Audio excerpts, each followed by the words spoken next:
Senator Risch, thank you very much for talking to the Voice of America. Glad to be here. Thank you so much for having me. If I may, I would like to start with the Iran nuclear deal. Were you surprised that President Trump refused to certify Iran's compliance with the nuclear deal? Well, not really. He had been signaling for some time that he had real reservations about it, just like a lot of us have, that asking someone to put a pen to paper and say that that deal is in the national security interest of Americans kind of rubs me the wrong way, and those of us that don't support it. And I know that President Trump feels the same way. So no, I really was not surprised when he failed to certify.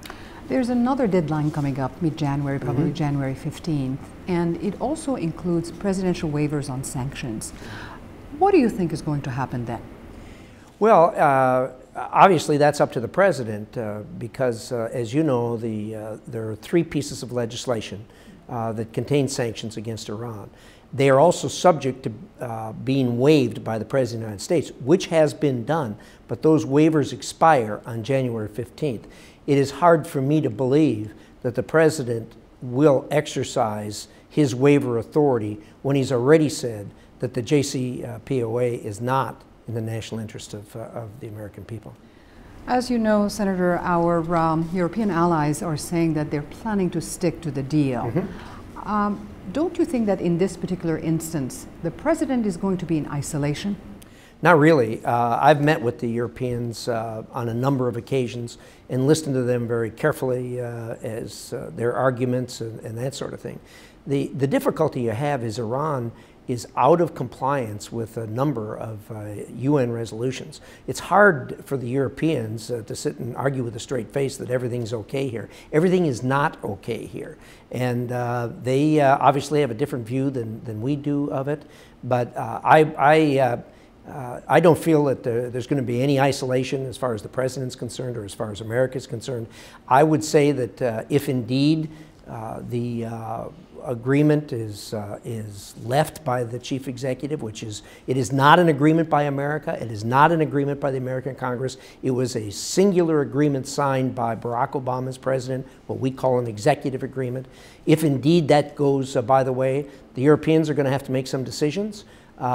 In talking with them, they also have the same concerns we do about the continuation of Iran's support for instability in the region, for terrorism, and for indeed testing missiles that is an absolute violation of UN resolutions. So I don't feel like we're isolated on this at all. If I may, sir, I'm going to come back to the testing of the missiles, but yes. I want to stay with the Europeans. You said they have the same concerns as the United States, but if Europeans decide to continue their post-deal mega investment projects with Iran, is this going to leave you as businesses out of this competitive market, and it would leave it to Europeans? Yeah. Well, first of all, we really don't weigh competitive markets or economy or dollars and cents against our national security.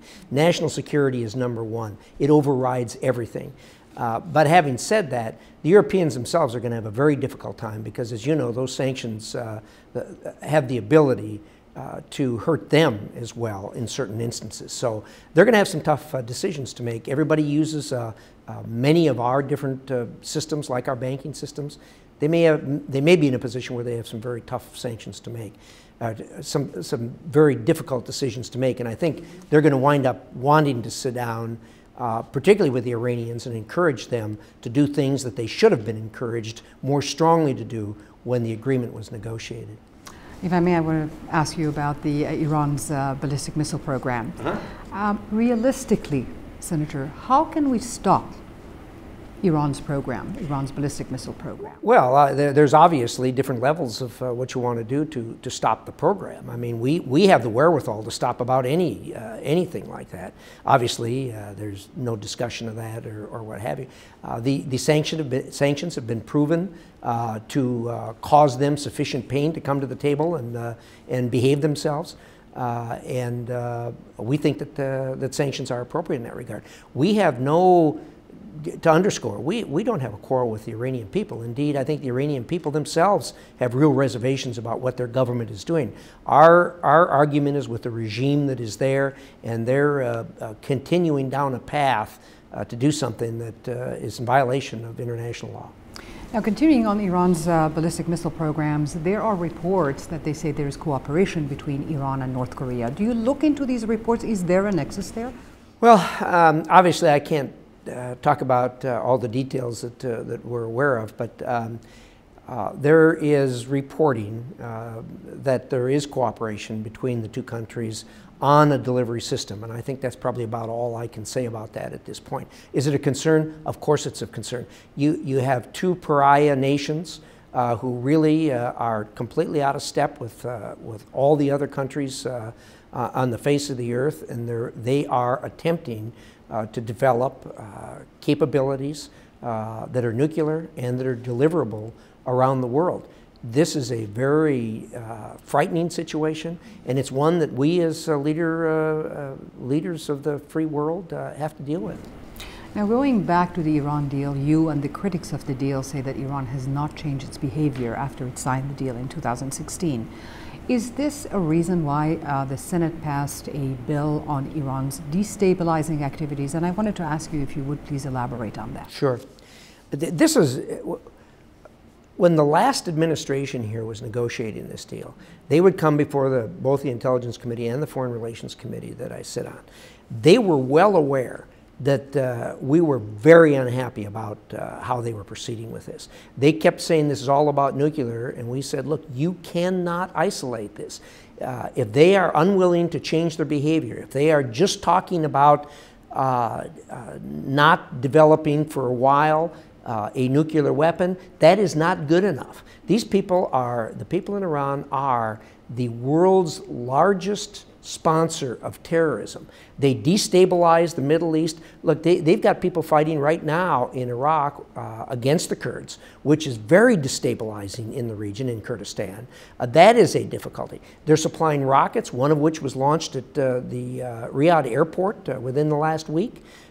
We've had other instances where they have supplied rockets to do these kinds of things. This has got to stop. Between their continual testing of missiles and their support of terrorism, these two things alone are sufficient to back away from the agreement that Barack Obama by himself made with the Iranians. Senator Risch, you are the chairman of the subcommittee for the region. That includes Iran, but also includes issues on terrorism. I would like to get your thoughts on designating the powerful IRGC, the Revolutionary Guards, as a foreign terrorist organization. Ideally, we'd like to get that done. The difficulty is because of the legal nuances, it would cause some difficulties for some things that happen with our allies around the world. Probably can't go into it much more than that, but IRGC is doing things that most people would think is terrorist related. People argue that if they're designated, then you've designated the entire country as a terrorist organization, and that causes some difficulties that are hard to deal with. So at this point, look, we all know what's going on. We all know what they're doing. We can deal with it, even though they're not designated. So this is my last question. I just wanted to tell you that a lot of people in Iran, we have millions of viewers inside Iran, and we do a lot of live coverages from the Hill. They're very interested and they follow closely what happens in Congress. So I wanted to ask you if there's anything from now until January 15th. Are you planning any hearings, any debates on any particular bills related to Iran? There will be some that come up. As I said, on the committees I'm on, obviously Iran is on our mind. We'd like to see the regime change its conduct. And as a result of that, I have no doubt that there's going to be debates, there's going to be things come up relating to them. So if you cover that, I think that will be good. Look, our message to the Iranian people, Americans love the Iranian people. They've been, over the decades, we've had a lot of interchange. We have a lot of Americans, Iranian Americans, who are citizens of the United States, who have heritage in Iran, just like we have from other countries. We want to be friends with the Iranians, we really do. But we have a regime that just has their neck bowed, and they're going down a road that the international community has said you can't do. But we hope things change. We hope that, and I hope I'm here long enough to see the day when we have a much warmer relationship with Iran than we do. Thank you very much, sir. Thank you. I appreciate your time.